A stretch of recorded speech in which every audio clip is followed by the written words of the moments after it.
Someday, diyan na rin ako sa bridge.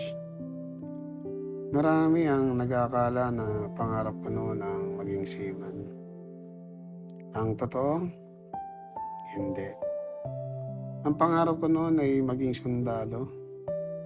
Pero dahil sa height requirement, hindi yun natuloy. Nadismaya ako noon. Akala ko tapos na ang pangarap ko. Pero hindi ko alam na may iba palang plano ang buhay para sa akin.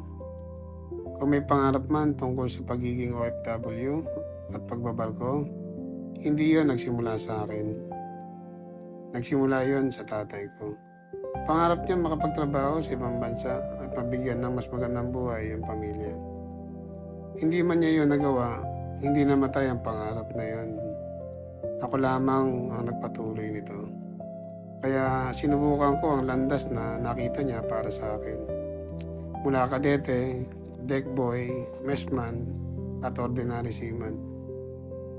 Sa init ng araw, sa pagod ng trabaho sa kubyerta, sa mga araw na gusto mo nang sumuko, hanggang sa unti-unting pag-akyat sa bawat baitang ng profesyon.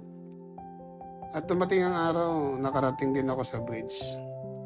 Hindi ako naging kapitan dahil iyon ang pangarap ko noon. Naging kapitan ako dahil hindi ako sumuko sa mga challenges na dumating sa buhay ko.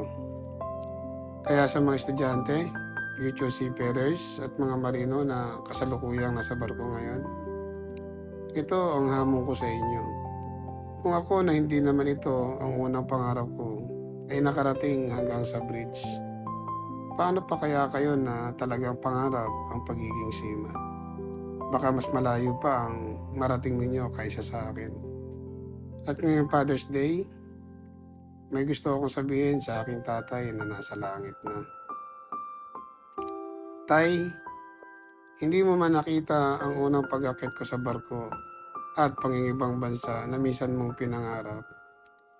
Hindi mo man nakita ang una hanggang ika-4 na guhit sa aking balikat. Hindi mo man nakita ang araw na nakatayo ako sa bridge bilang kapitan. Pero alam kong kasama ka sa bawat hakbang ng paglalakbay na ito.